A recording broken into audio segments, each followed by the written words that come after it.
Welcome back, strangers. Strange things happen to me at night.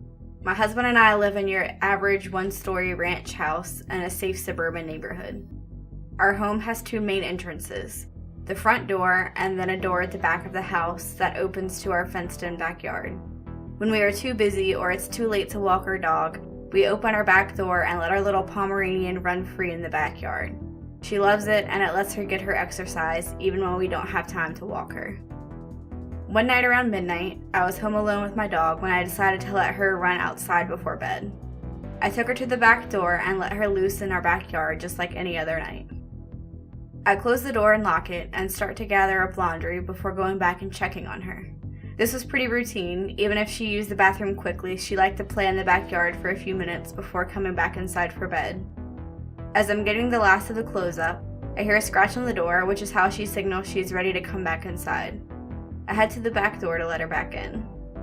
Since I've watched way too many scary movies, I always look out the window just to make sure it's safe before I open the door.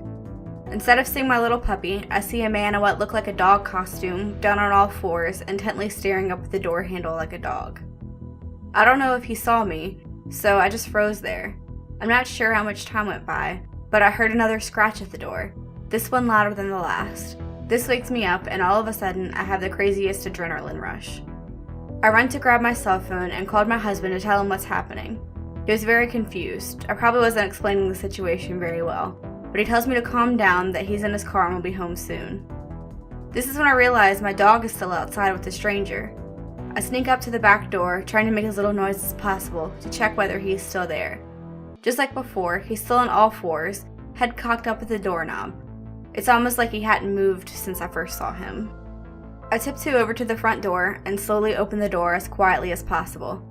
I don't see my dog anywhere, and the side of the house is covered in gravel. I knew I couldn't sneak around the other side of the house without the stranger hearing me. With my heart still pounding in my chest, I try to look around the corner of the house to get a better look at the man. I considered running back inside and calling the police, but I didn't think they would take me serious. All the man was doing was standing on all fours in front of my house in a costume. I tried taking a picture of him with my cell phone, but all of a sudden, the man turns and looks directly at me. He glares at me, then opens his mouth to show this taunting, malicious grin. He stood there that way for a few seconds, before turning around and awkwardly running on all fours into my backyard. It was dark, but I heard him jump our fence and run to the woods behind our house. I stayed in the same place, almost expecting him to rush back and attack me. Luckily, my husband arrived home a few minutes later. He convinced me to call the police, and we went out looking for our dog. We found her shaking in the backyard.